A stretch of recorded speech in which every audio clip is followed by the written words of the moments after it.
কিছু বলা হয়েছে? আমার যতটুকু বুদ্ধিতে আমি মনে করি জুলাই ঘোষণাপত্র আমার কাছে কোনো স্থান পায় না। আমাদের ইন্টারিম সরকার সে বলেছে ফেব্রুয়ারিতে নির্বাচন হবে।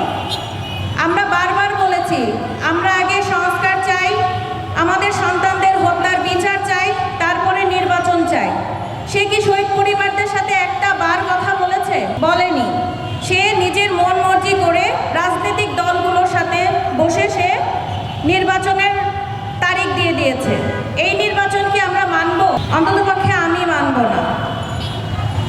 কারণ আমি চাই আগে আমার সন্তানের হত্যার বিচার।